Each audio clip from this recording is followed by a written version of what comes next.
Caranya adalah menjaga komunikasi, lebih terbuka. Kalian tuh harus punya goal sama hubungan kalian itu.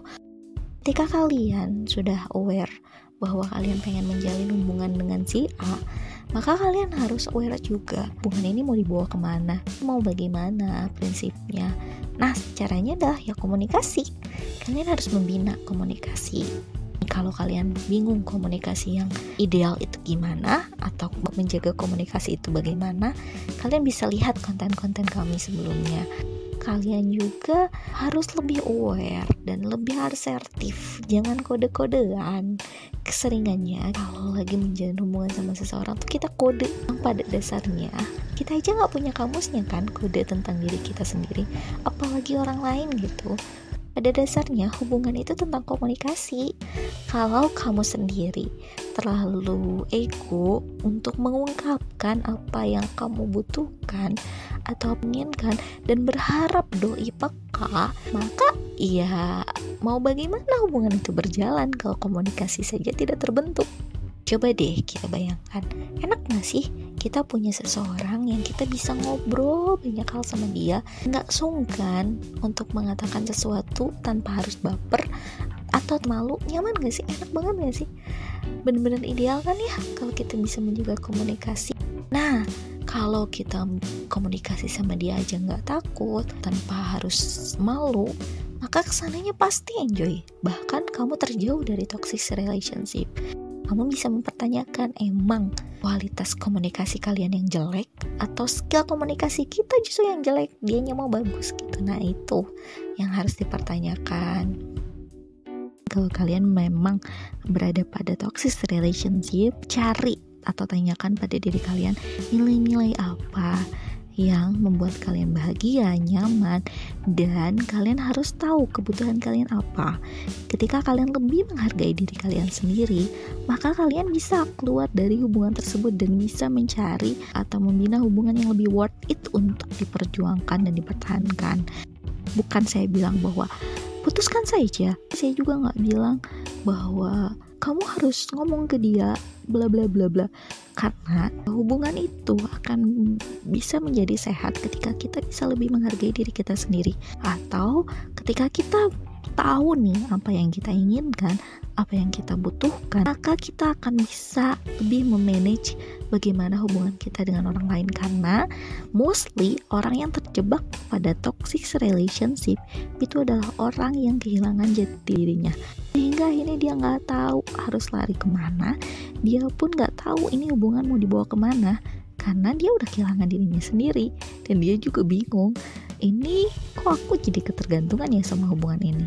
Kalau sebenarnya kamu ragu ada di batas ambang, hubungan ini toksis apa enggak sih? Pas saya aja ngerasa baperan atau sebenarnya emang ini toksis gitu. Nah, kalau kalian ada di tipe-tipe kayak gini nih, kalian masih ragu, harus kalian lakukan bercerita atau konsultasi kepada yang lebih ahli.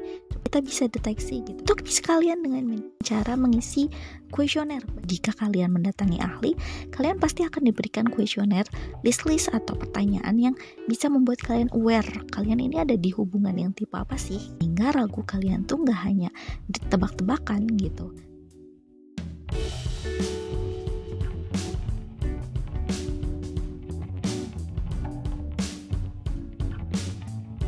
Jika kalian berada di batas ambang keraguan, bisa jadi keraguan ini adalah tanda bahwa kalian masuk ke arah lebih serius dalam hubungan kalian, atau bisa jadi keraguan ini justru alarm buat diri kamu supaya kamu gak kehilangan jati diri kamu dalam hubungan. Karena mostly hubungan toxic relationship itu membuat diri kita terkubur dalam hubungan sehingga kita ngerasa gak bisa growing up gitu.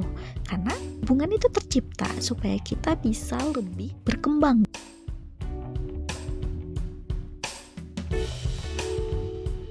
Menjalin hubungan dengan orang lain secara dekat menjadi kebutuhan sosial setiap manusia, dan itu mutlak kita pasti butuh untuk menjalin hubungan dengan manusia lainnya. Akan tetapi bukan berarti membiarkan diri terjebak dengan orang yang salah ya, atau justru membiarkan diri kita terjebak dalam toxic relationship.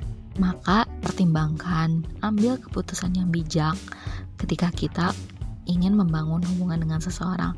Hal ini sama saja seperti kalau kalian tetap bertahan dalam toxic relationship, sama aja kamu membiarkan dirimu hilang, atau kamu memang benar-benar gak sayang sama diri kamu sendiri. Jadi, jika kamu mengalami kesulitan untuk mengakhiri hubungan toxic relationship, coba minta konsultasi kepada yang lebih ahli untuk bantu menyelesaikan dan mengidentifikasi tipe hubunganmu bagaimana. Selain itu, coba tuliskan kegiatan yang kamu habiskan selama bersama dia itu, apakah selama ini berimpact negatif atau positif. Hal ini dapat menjadi cara untuk menyadarkan kita akan baik atau tidaknya hubungan ini. Dilanjutkan gak ya hubungan ini? Jangan ragu untuk meminta bantuan. Kalau kalian merasa ngobrol tentang ini dengan orang terdekat takut, maka kamu bisa konsultasikan kepada yang lebih ahli. Karena kita kadang gak bisa kan menceritakan beberapa hal pada orang terdekat kita. So, datangilah, jangan sungkan.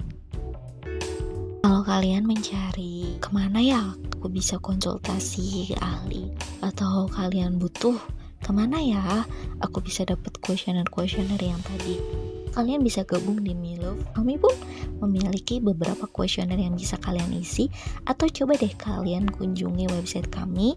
Di sana tersedia beberapa kuesioner yang bisa kalian isi untuk mendeteksi hubungan yang sekarang aku jalani, atau aku lagi kenal sama seseorang dan ini bakal bawa aku ke toxic relationship gak sih?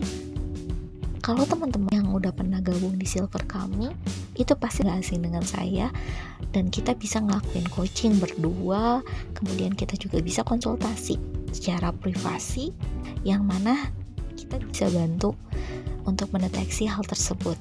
Jadi jangan sungkan ya kalau teman-teman mau gabung atau mau konsultasi dengan kami, karena kami ada untuk hal tersebut.